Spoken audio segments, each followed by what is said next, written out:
kesempatan. Baik Ustaz, kita langsung mulai saja ya insyaallah. Bismillahirrahmanirrahim. Assalamualaikum warahmatullahi wabarakatuh. Waalaikumsalam warahmatullahi wabarakatuh. Baik teman-teman semua yang dirahmati oleh Allah Subhanahu wa taala, alhamdulillah kita bisa kembali bertemu ya di acara podcast Majelis Qohwah Purwakarta. Sebagaimana yang kemudian sudah saya sampaikan di video sebelumnya, bahwa video kali ini kita akan membahas berkaitan dengan sejarah keislaman di Purwakarta bersama Al-Mukarram Al-Ustadz Abdurrahman Al-Khodami. Insyaallah beliau adalah seorang peneliti sejarah Islam ya, peneliti sejarah peradaban Islam. Baik. Ini asa tegang misalkan. Apa ya kalau misalkan anak asa rada khawatir anak jadi sul ada ini ya di depan Ustadz pakaian pakai kaos terus pakai topi gitu kan ya, tapi memang beginilah kondisi dakwah milenial Ustadz ya. Tapi insya Allah sedikit pun saya pribadi gitu kan tidak mengurangi rasa hormat kepada Ustadz ya, berkaitan dengan adab sebagaimana menghadapi atau bertemu dengan guru seperti itu. Karena memang bukannya tuntutan juga ya, kondisi dakwah milenial saat ini memang terlihatnya tuh seperti gimana Ustaz ya, untuk pemuda kan sekarang misalkan ada tuh ustadz-ustadz yang memang ke arah dakwahnya itu ke pemuda, gaya-gayanya itu menyesuaikan dengan pemuda saat ini. Dan memang untuk majelis qohwah pun gitu kan ya, karena memang sasarannya diantaranya itu adalah sasaran dakwah kepada pemuda ya, jadi memang menyesuaikan begitu Ustaz, insyaallah. Alhamdulillah teman-teman semua ya, di topik kita kali ini ya, kemarin kan ahlinya bukan ahli nyali maksudnya nanya ahli seperti itu. Nah topik kita kali ini kita beri nama itu unboxing sejarah. Kenapa namanya unboxing? Karena memang posisinya gitu kan ya, kita akan membuka sejarah peradaban Islam di Purwakarta gitu kan ya, dari awal mulanya Islam di Purwakarta sampai kemudian penyebarannya itu seperti apa. Nah nanti insya Allah akan langsung disampaikan oleh Mukarram Al-Ustadz Abdurrahman Al-Khodami.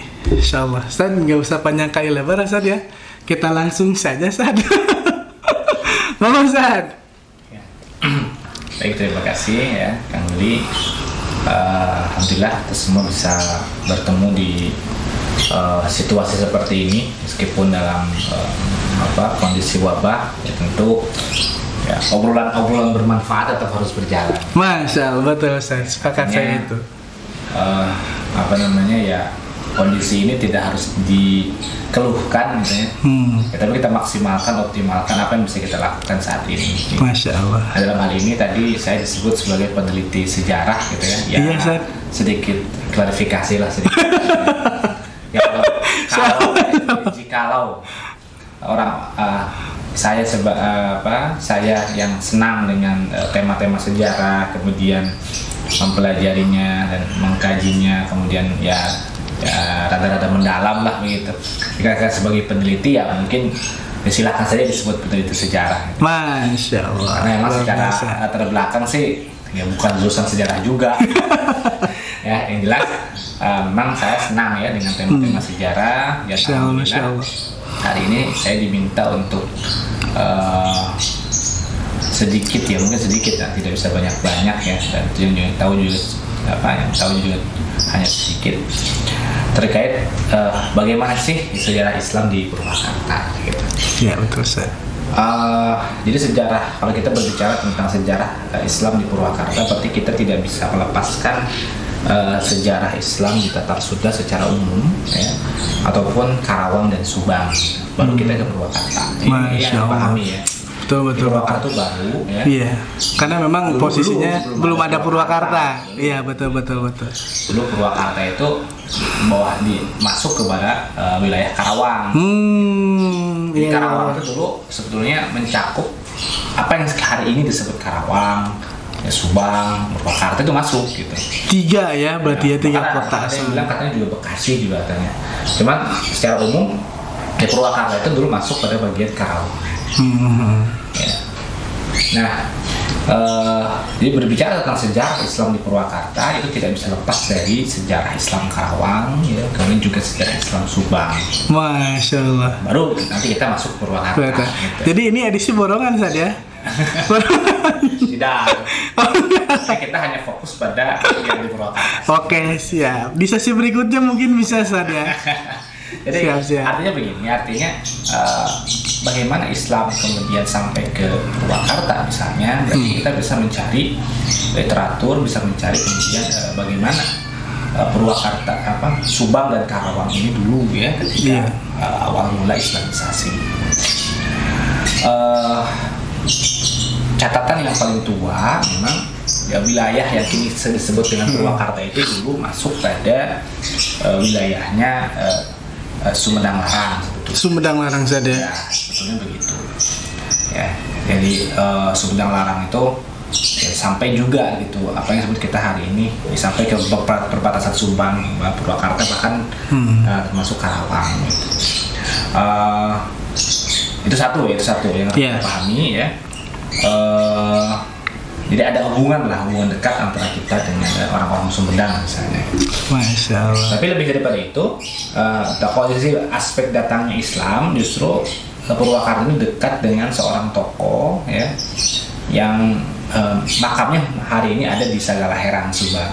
Namanya adalah Raden Arya Wangsa Peparuna, gitu. Atau sering kenal dengan Eyang Dalem Sagalaherang. Gitu. Terus di tempat makam ya untuk Jawa itu disebut Eyang Nangkaburit gitu ya. Eyang Nangkaburit ya disebutnya tuh ya. Insyaallah. Artinya kalau kita beliau dikenal sebagai pembawa ajaran Islam di Sagalaherang dan sekitarnya, dan ya sekitarnya termasuk Wanayasa kalau kita lihat Wanayasa ya Pedes pun. Iya, karena berdekatan itu saat. Bukan hanya berdekatan, tapi memang keturunannya ada. Ya, jadi saya ketemu beberapa orang yang memang punya nasab ke sana gitu. Ya bahwa ya ada hubungan erat gitu ya. Sagalaherang sampai ke pengaruhnya sampai ke Wanayasa. Ya boleh kita asumsikan ya juga bahwa ya Islam itu tersebar ke Purwakarta salah satunya lewat jalur itu. Gitu. Lewat jalur itu. Dan memang Eyang Dalem Sagalaherang ini adalah ayah dari Eyang Dalem Cikundul ya, pendiri dari Cianjur. Ya, gitu. Dan beliau di antara terah keturunannya yang memang juga sampai ke Purwakarta, di antaranya ya Bupati Purwakarta yang dulu ya, ya seperti yang dikenal dengan Dalem Sholawat gitu. Nah, itu kan yang kemudian nanti menjadikan Masjid Agung bersama Syekh Baing Yusuf, atau secara itu masih nyambung gitu. Jadi yang dalam Sagalaherang itu keturunannya itu ada yang ke Bogor gitu ya, Cianjur ya, sampai kemudian ada ke Limbangan, Garut ya, dan yang sampai di Purwakarta ya diantaranya terah-terah ya di toko itu dan dalam Sholawat, Syekh Baing Yusuf gitu kan. Tapi ala kuliah ya sebelum muncul generasi itu ya beliau dikatakan sebagai penyebar Islam ya, pembawa Islam, dan memang keturunannya pun sampai hari ini ada, dan nasabnya masih terjaga gitu. Jadi bisa kita kemudian ditelusuri lebih lanjut. Nah itu satu sisi. Sisi lain, dakwah Islam itu juga bisa kita pahami muncul dari arah Karawang dari sebelah utara. Kalau tadi kan dari arah selatan. Dari arah selatan. Nah, kalau dari utara itu ya memang berarti pengaruh Islam itu juga muncul dari arah Banten, ya. Artinya bahwa Islam itu bisa sampai ke Purwakarta itu bisa juga itu dari arah Banten, gitu. Ya, kita tahu betul bahwa Kesultanan Banten itu kan punya pengaruh ini ke Bogor. Jadi Maulana Yusuf itu kan berhasil membebaskan Pakuan, ibu kota Pajajaran saat itu di Bogor, dan memang kalau dalam babat-babat Banten itu ya nama-nama kekuasaan Banten itu bukan hanya sampai Banten yang kita sebut Banten saja, sampai ke Jakarta, ya, sampai ke Tangerang, Wah, luas juga Ustaz ya. bahkan sampai ke Karawang. Jadi kata Karawang itu disebutkan dalam babat gitu. Iya. Bahkan dikatakan pembagiannya langsung di masa Sunan Gunung Jati gitu. Jadi Cirebon dengan Banten itu perbatasannya Karawang gitu. Ya. Dan tadi ya catatan penting, Raden Arya Wangsa Goparana itu sendiri dari sisi asal usul itu dari Talaga. Talaga itu berarti sekarang itu Majalengka gitu. Dan beliau dikatakan adalah murid dari Sunan Gunung Jati, Cirebon. Beliau itu Ustaz? Ya, Masya dikatakan demikian gitu. Artinya pengaruh itu sampai ke Purwakarta itu memang dari sisi wilayah mungkin masuk ke wilayah Sumedang Larang, tapi dari sisi bagaimana Islam sampai ke Purwakarta itu ya sebenarnya dari Cirebon gitu. Dari Cirebon ya. Cirebon, terus tadi yang murid tadi ya dari Sagala Herang tadi, tapi satu sisi juga ada ya juga tadi dari Banten juga terlihat ada pengaruh gitu. Atau bahkan mungkin bisa jadi gitu. Iya. Jauh sebelumnya karena kita tahu di Karawang ada Syekh Kuro Karawang gitu ya. Iya, Syekh Kuro. Gurunya di Subang Larang itu kan Karawang tuh. Ya walau alam ya, bisa jadi juga dulu ada sampai kita tidak, walaupun mungkin catatannya tidak kita temukan saat ini. Artinya dari dua sisi ya. Iya. Ya. Nah nanti kemudian itu berlanjut lagi ya, ketika Sumedang Larang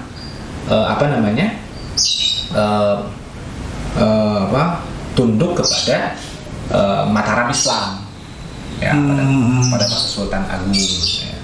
Nah, maka di situ kita juga bisa melihat bagaimana bukan hanya pengaruh Cirebon, Banten, tapi melalui Sumedang Larang itu ada pengaruh Mataram yang sampai ke perkembangan Islam di Purwakarta gitu. Walaupun nanti sebetulnya berdirinya Purwakarta itu ya jauh ya setelah era kesultanan itu gitu ya, bahkan artinya muncul Purwakarta sebagai bagian dari nama Purwakarta itu ya saat masa-masa pendudukan VOC sebagai masa-masa Belanda ya, masa Belanda ya. Sinilah gitu. Ya, nama Purwakarta, tapi dari sisi wilayahnya itu sudah kita lihat ada peran-peran Karawang, peran-peran Banten, peran Cirebon gitu ya. Bahkan ya termasuk peran Mataram gitu, ya boleh dikatakan bahwa ya wilayah Purwakarta ini dulu juga pernah menjadi bagian dari pemerintahnya Sultan Agung gitu. Karena mengikuti Sumedang Larang tadi. Iya. Di Sumedang Larang itu kita masuk kepada wilayah Sumedang Larang, ya, tapi kemudian Sumedang Larang bergabung ke Mataram, maka saat itu dia Purwakarta masuk ke Sumedang Larang. Nah, kalau terkait Raden Arya Wangsa Goparana di Sagala Herang, dan itu masih ada keturunannya, jadi ada namanya dalam Sagala Herang itu ada kelanjutannya gitu. Dan keturunannya masih ada sampai hari ini. Saya menemukan orang yang punya nasab di sana. Jadi seringkali kan Raden Arya Wangsa Goparana itu masyhurnya dari arah Cianjur gitu. Tapi sebetulnya di Sagala Herang, Subang, sekitar sampai Wonogiri itu juga masih ada gitu. Iya. Ya, artinya masih berlanjut keturunan itu gitu. Nah, bagaimana dengan ini ya? Kalau kita kembalikan kepada awal dari Cirebon ya, boleh kita katakan ini pengaruh Cirebon gitu. Ya, walaupun wilayahnya ya masuk Sumedang Larang, tapi dari sisi penyebar Islam ini justru sebetulnya ya kita anggap ya utusan Cirebon gitu. Iya. Ya, nah nanti kita bisa bahas lagi ya perkembangan berikutnya ya seperti apa gitu. Cuma dari sisi awal mula sampai ke Purwakarta yang di tengah ya. Iya. Tengah strategis termasuk ya, tengah-tengah gitu loh. Ya ini kan Islam sampai ke pelosok gitu. Iya. Ya, ke pelosok itu kan kerjasama dari berbagai pihak tadi. Gitu. Itu mungkin dari sisi awal mula gitu. Oke, insyaallah luar biasa dalam ini ya. Dalam ini saya. Bagi saya yang nggak tahu informasi awalnya ini ulang-ulang ini. Tapi di Purwakarta ini ada beberapa tokoh ya yang kemudian memang menjadi sentra penyebaran Islam di Purwakarta. Yang tadi Ustaz sebutkan, yang pertama itu ada Syekh Baing Yusuf, lalu kemudian mungkin di wilayah Pleretnya itu ada Mama Sempur, dan yang di kotanya nih, yang di Syekh Baing Yusuf pun di kota ya. Di kota yang bagian lainnya lah, terutama di daerah Pasar Bonya itu ya, ada komunitas Arab di situ. Nah itu bagaimana itu Zat? dari ketiga peranan tiga tempat tadi lah ya saya sebutnya dalam penyebaran Islam di Purwakarta seperti itu. Ya. Jadi tadi adalah awal ya. Bagaimana perkembangan selanjutnya yaitu namanya dakwah akan berkembang ya, berdinamika ya. Dan akhirnya kita mengenal tokoh-tokoh besar. Gitu. Ya, kalau diurut dari yang paling tua memang yang mungkin bisa kita sedikit gali riwayatnya adalah Syekh Baing Yusuf Purwakarta gitu. Ya, jadi Syekh Baing Yusuf ini dikenal sebagai pendiri dari yang kita kenal Masjid Agung ya. Iya, Masjid Agung. Beliau memang dari sisi nasab ya nyambung sih ke Raden Arya Wangsa Goparana dari jalur Cianjur. Gitu. Karena memang aslinya beliau itu dari Bogor. Beliau itu ya aslinya di Bogor. Ya, dan memang ini sebenarnya masih satu terah dengan dalam sholawat ya. Bupati Purwakarta saat itu ya akhirnya berinisiatif ya saling yang ulama dan umarok saat itu ya, kemudian akhirnya yang mendirikan apa yang disebut dengan Masjid Agung. Masjid Agung hari ini yang kita kenal gitu. Ya dari situ sebetulnya artinya ada kajian-kajian Islam ya. Memang sih bukan dalam bentuk pesantren ya, tapi lebih kepada masjid difungsikan sebagai pusat pendidikan Islam dan banyak orang-orang yang kemudian belajar di sana, lulus dari sana jadi kiai-kiai dari guru-guru Islam. Iya. Nah, itulah di antara peranan Syekh Baing Yusuf Purwakarta yang memang hari ini sering diziarahi orang. Gitu. Iya. Karena salah satu keturunan beliau, ya ini sudah ada konfirmasinya.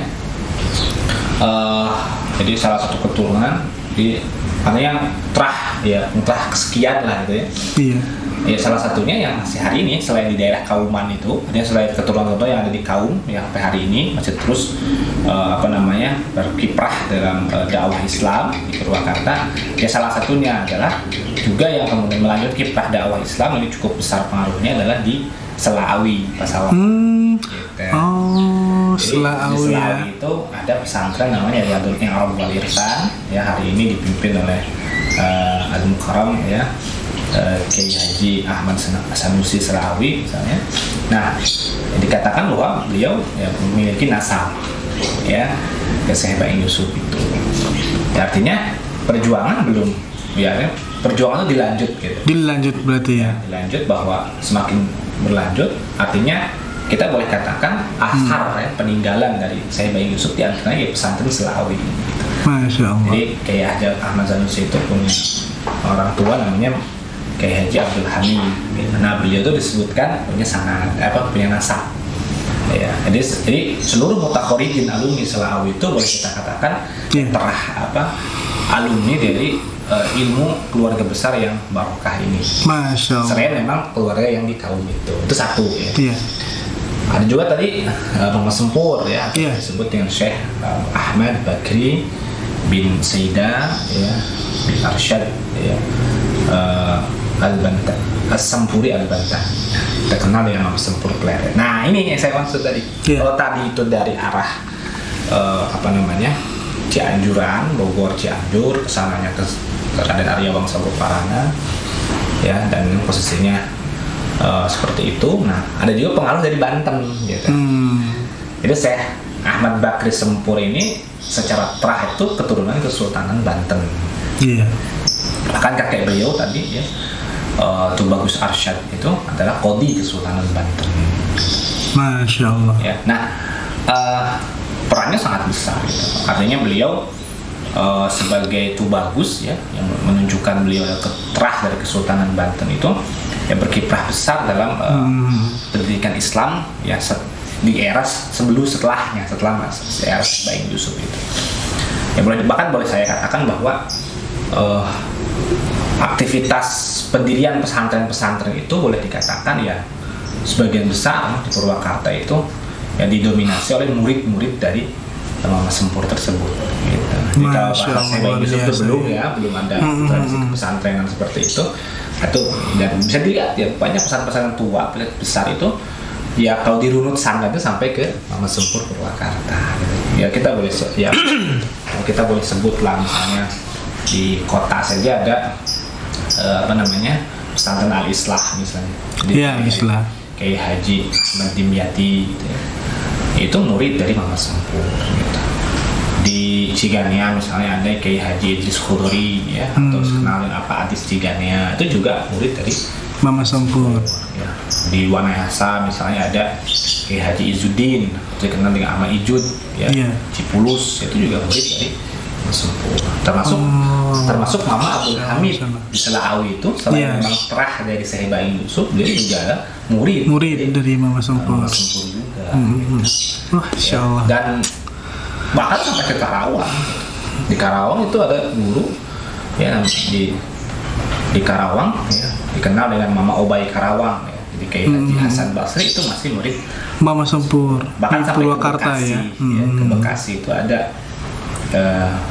saya lupa namanya siapa ya, saya lupa. Jadi sampai ke Bekasi juga ada gitu. Ya, murid dari Mama Sempur ke Bandung juga ada ya. Di Kiai Haji Abdul Qadir Jilani gitu. Ya, itu di Bandung gitu.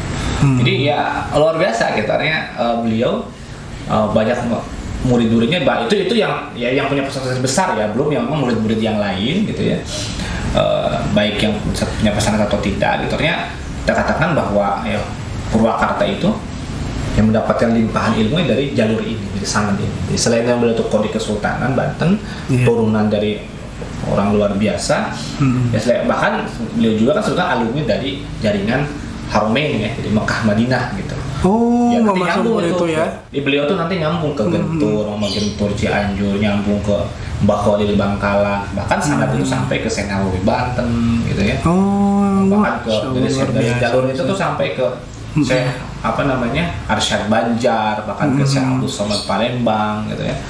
Ya, karena memang beliau kan mukim kan di Mekah gitu. Ya, sempat mukim belajar di Mekah, walaupun balik lagi membangun pesantren, mengajar dan menulis banyak kitab. Jadi itu Mama Sempur. Iya. Ya.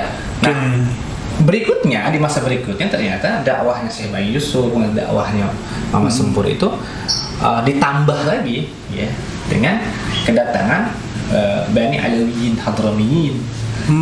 Ya. Jadi perang langsung Ahlul Bait Nabi Sallallahu Alaihi Wasallam. Ya, jadi ya banyak para orang yang berhijrah dari Hadramaut ya, baik dia memang Ahlul Bait ataupun bukan. Dia balik dari kabilah Arab. Ya, di antara yang termasuk Ahlul Bait Nabi gitu, yang kita kenal dengan para habaib ya, Ba'alawiyah gitu. Ya, ternyata juga sampai ke apa yang pun kita hari ini kenal. Kalau dalam bahasa istilah penelitian itu disebut pekojan. Pekojan ya. Kan ada pekojan, ada pecinan gitu ya. Jadi kalau pekojan itu berarti kampung Arab. Jadi komunitas Arab gitu ya. Iya. Kalau pecinan itu komunitas Cina. Kan kalau di kita gitu ya. Pasar Rebo itu Arab. Pasar Jumat Cina. Itu memang di mana-mana yang begitu, ada pekojan, ada pecinan. Nah, untuk kampung ya Pasar Rebo ini unik ya. Uniknya adalah ya, tidak lepas dari Hadramiyin yang di Jakarta gitu, di Batavia gitu. Ya, sebagai riwayat yang Fakir terima ya, memang salah satu ya Hadramiyin yang bahkan diminta, ya, kita katakan diperintahkan oleh orang tuanya untuk hijrah ke sini ya, di Sayyid Abdurrahman itu Al-Andrus ya, yang keluarga besarnya ada di Gang Rusa ya termasuk yang berhijrah ke Purwakarta, termasuk salah satu di antara yang mendirikan madrasah ya, kalau dulu namanya Madrasah Arabiyah Islamiyah, kalau sekarang Madrasah Adabiyah Islamiyah atau MAI gitu. Aduh, Masya Allah, itu sejarahnya begitu saja. Ya, termasuk beliau juga aktif mengajar di Masjid Ar-Raudhah. Nah, Masjid Ar-Raudhah ya, MAI. Kita tahu betul bahwa ya keluarga besar para kiai juga ya ada yang menyekolahkan anak-anaknya ke sana gitu, karena memang sebagai representatif pendidikan Islam pada masa itu ya, di masa-masa awal pendirian. Dan bahkan sebetulnya sampai hari ini kan tetap masih berjalan gitu ya. Dan dari sini kita bisa mengetahui juga ya, komunitas Arab ini berkaitan dengan komunitas Arab yang di Jakarta. Nggak apa-apa sih. Nah, untuk yang Ahlul Bait ini ya, para habaib ini juga ternyata ya berkaitan dengan habaib yang di Jakarta, gitu. Termasuk dengan himpunan ya, artinya semacam organisasinya Habaib yang saat itu aktif luar biasa, yaitu Al-Jami'ah Al-Khairiyah atau Jami'ah Al-Khair gitu ya. Bahkan dikatakan ya Sayyid Abdurrahman ini berkaitan dengan itu gitu. Ya, dan kita tahu betul Jami'ah Khairiyah juga nanti berkaitan erat dengan Rabi'atul Alawiyah, dikenal sebagai badan yang mencatat ya nasab-nasab Alawi. Badan mencatat nasab-nasab. Ya, artinya kita boleh katakan bahwa komunitas Arab di Purwakarta itu yaitu berkaitan dengan komunitas Arab di Jakarta sana. Gitu. Nah, artinya nanti kita bisa lebih menggali lagi gitu kan bagaimana di sana gitu. Yang jelas inilah gitu rangkaian gitu ya. Rangkaian unsur-unsur yang mempengaruhi ya, dakwah atau Islam di Purwakarta gitu. Artinya emang ini sebuah sinergi dakwah yang saling berkelanjutan ya, membentuk masyarakat yang seperti hari ini. Masya Allah. Ya, terlebih kemana ya ini kan apa rangkaian perjalanan dakwah sebelum eranya medsos. Ya, betul. Seperti hari ini kalau ini kita katakan di semua sudah dari mana-mana. Ya. Tidak, untuk menunjukkan siapa sih yang paling berperan ya dalam membangun kehidupan Islam di Purwakarta ini. Gitu. Ya kalau sudah era medsos sekarang, ya tentu sudah dari mana-mana gitu ya. Mulai dari yang lurus ya, mulai yang lurus benar hingga yang aneh-aneh ya sekarang sudah ada semua. Karena memang alur informasi yang deras sekali. Iya. Deras sekali. Tapi artinya memang ada tahun-tahun di mana kemudian saluran paling hanya televisi, ya, dan seterusnya justru ya geliat dakwah tuh ya seperti itu ya. Akhirnya kita menerima Islam yang sampai hari ini. Artinya kita bisa temukan dalam sanad-sanad para ulama ini ya, kitab-kitab yang diajarkannya, ya, riwayat-riwayat tentang mereka ya. Jadi kita bisa melihat lah di pesantren-pesantren tadi yang saya sebutkan atau yang kemudian di Sarbo sana gitu ya. Jadi bukan hanya kilawak kola ya, silakan saja gitu diteliti kembali ya. Ini gambaran umum saja ya. Artinya Purwakarta ini ya terkait dengan ya sejarah Tatar-Sunda secara umum gitu. Ya termasuk nanti bagaimana sih sebetulnya ya tadi mereka sudah singgung ya kesultanan, kemudian di era ketika kesultanan bubar, VOC ya ini catatan ya artinya gini, setelah era kesultanan, karena ketika kesultanan dikalahkan oleh Belanda itu ya para ulama dengan berbagai usahanya itu ya berhasil menjaga kita termasuk yang di Purwakarta melalui pendidikan Islam itu. Artinya kita tidak bernasib seperti Andalusia ya dikalahkan oleh orang-orang kafir sampai hilang identitasnya. Ya, nah hari ini kita masih bisa mengenal Islam ya, bahkan kita di pedalaman, ya kita pedalaman ya, artinya kita di gunung ya, tengah-tengah gunung ya, jauh dari pesisiran gitu ya. Di luar dulu, kalau dulu kan memang serba terbatas informasi, artinya Islam sampai gitu, terjaga ya. Sampai ke kita gitu kan, meskipun kita pernah ya diduduki oleh orang-orang kafir misalnya. Justru ini luar biasa gitu. Ya, hari ini kita ya generasi muda ya bisa merasakan ya, melihat ya, bahkan ya mengetahui Islam itu seperti apa gitu. Terlepas bagaimana hari ini masyarakat mengamalkannya seperti apa, tapi yang jelas tahu ajarannya gitu. Tidak sampai seperti Andalusia misalnya Spanyol atau sebagian wilayah India gitu kan. Yang atau Rohingya yang hari ini gitu kan, kita kan ya tapi kehilangan identitas gitu kan. Nah ini ya yang paling parah kan Spanyol gitu. Ya, nah makanya gitu. Termasuk pentingnya juga kita mempelajari sejarah itu saja. Nah mungkin ini bisa disampaikan juga ke teman-teman berkaitan dengan pentingnya kenapa sih kita harus mempelajari sejarah ini tuh San, supaya atau untuk apa begitu? Ya artinya ketika kita belajar sejarah itu kita mencari ibroh, pelajaran, ya mencari hikmah apa sih ya di maju mundurnya sebuah peradaban gitu. Kesalahan apa yang dilakukan oleh para pendahulu kita gitu kan, kebaikan apa yang bisa kita contoh hari ini gitu kan. Nah, karena memang ya seperti misalnya hari ini gitu ya, Islam sampai ke sini ya, itu kan menunjukkan bagaimana kebaikan para pendahulu kita ya, yang luar biasa gitu ya, mendakwahkan Islam ya sampai ke tengah begini gitu kan, sesuatu yang ya tidak bisa dibayangkan gitu di masa dulu gitu ya, yang Islam lahir di tanah Arab sana, di Mekah gitu kan, kumaha gitu sampai ke sini itu kan sesuatu yang luar biasa amazing lah, cara amazing betul. Sulit kan dengan sampai gitu. Ya hari ini meskipun mungkin sekali lagi dengan tingkat pengamalan Islam yang berbeda, ya setidaknya orang mengenal Allah, mengenal Rasulullah ya. Ya punyalah dasar-dasar iman gitu. Mau ke ujung pelosok ya, kalau kita hari ini ke Wanayasa gitu ya, mau ke Pleret kemana yang memang ya orang-orang yang bahkan mungkin secara hari ini pun diakses jalan juga sulit gitu ya. Tapi mereka mengenal Allah, Rasulnya. Betul. Contoh ya, dari sisi hal-hal yang kita perlu hindari misalnya gitu kan, bagaimana misalnya ya boleh dikatakan bahwa tingkat ya kaum muslimin ya, pemahaman kaum muslimin yang hari ini mungkin seperti ini di Purwakarta ya memang tidak lepas dari pengaruh pendudukan Belanda gitu. Nah, kenapa sampai dengan Belanda bisa menguasai kita sebagai itu bisa kita pelajari. Mengapa kemudian ya kita yang asal dari zaman kesultanan ya, Islam tersebar ke Sultan, akhirnya malah ya boleh kita katakan pada akhirnya Tatar Sunda dan bahkan Pulau Jawa bahkan mungkin ya secara umum itu ya di bawah Belanda gitu ya. Namanya di bawah Belanda artinya kita kayak ya, seperti orang mantrak gitu ya, tidak bebas sebagainya, sehingga akhirnya boleh dikatakan hari ini ya kualitas keislaman kita mungkin tidak sepenuhnya bisa di ini gitu ya dianggap baik ya setelah pengaruh penjajahan itu gitu.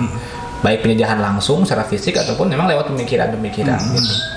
Ya, nah itu kan kita tahu betul ya, kafir penjajah itu kan tidak hanya sekedar mengambil kekayaan kita, tapi juga memberikan pemikiran-pemikiran ya yang mau tidak mau itu juga berpengaruh gitu.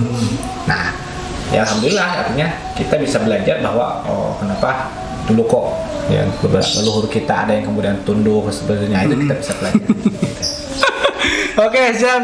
Insyaallah jazakallah khairan katsiran ya atas sharing-sharing renyahnya kita di siang hari ini. Karena dari tadi lirik-lirik terus ke kamera nih Zan. Karena emang sudah ada indikator warna merah itu di baterainya. Oke, insyaallah alhamdulillah. Begitu ya teman-teman berkaitan dengan sejarah Islam di Purwakarta. Insya Allah nanti kita sebetulnya masih banyak ya yang ingin kemudian digali, apa saja kemudian jejak-jejak yang lainnya apakah masih ada gitu kan ya di Purwakarta ini. Tapi memang yang bisa kemudian Anda ambil ya, fokus yang tadi di Purwakarta itu ada 3 sentra tadi ya. Pertama dari Syekh Baing Yusuf, lalu kemudian ada dari Mama Sempur, dan yang ketiga di Kampung Arab yang ada di Pasar Bo. Masya Allah. Oke, karena memang kita terbatas ya oleh baterai yang mau habis nih San. Sebelumnya ucapkan jazakallah khairan katsiran atas sharing-sharing ilmunya. Insyaallah nanti mudah-mudahan kita bisa berjumpa kembali di unboxing sejarah yang lain. Baik, gitu saja teman-teman semua. Terima kasih. Wassalamualaikum warahmatullahi wabarakatuh.